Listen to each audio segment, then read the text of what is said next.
এবার বোরাক উপরে ওঠা শুরু করলো, আর এবার যাচ্ছে এই বাইতুল মাকদাস থেকে উপরের দিকে। এটাকে বলা হয় মেরাজ, মানে ঊর্ধ্বে আরোহণ, ঊর্ধ্বগমন। ঠিক আছে। নবী সাল্লাল্লাহু আলাইহি ওয়াসাল্লাম এশার নামাজ পড়েছেন। কিসের নামাজ? এশার নামাজ পড়ে কাবা ঘরের পাশে হাতিম আছে, কাবার হাতিম, হাতিমের উপর তিনি শুয়ে আছেন ডান কাত হয়ে। ডান কাতে শোয়া সুন্নত। ডান কাতে শুয়ে আছেন, তন্দ্রা ভাব, পরিপূর্ণ ঘুম আসে নাই। নবীদের কিন্তু ঘুম নাই। নবীদের ঘুমটাও কিন্তু, নবীদের ঘুমের মধ্যে যা আসে আল্লাহর পক্ষ থেকে সেটা ওহী। নবীদের দেহ ঘুমায়, অন্তর কিন্তু ঘুমায় না, মনে রাখবেন। নবীদের কি ঘুমায় না? কলব, অন্তর কিন্তু ঘুমায় না, মনে রাখবেন। এবার তিনি শুয়ে আছেন, হঠাৎ দুইজন ফেরেশতা আসলেন। কয়জন ভাই?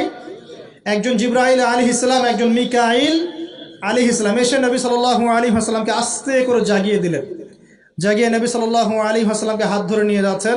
কোথায়? পাশেই জমজম কূপের পাশে। পাশে জমজম কূপ আছে, দেখেছিলেন না? যারা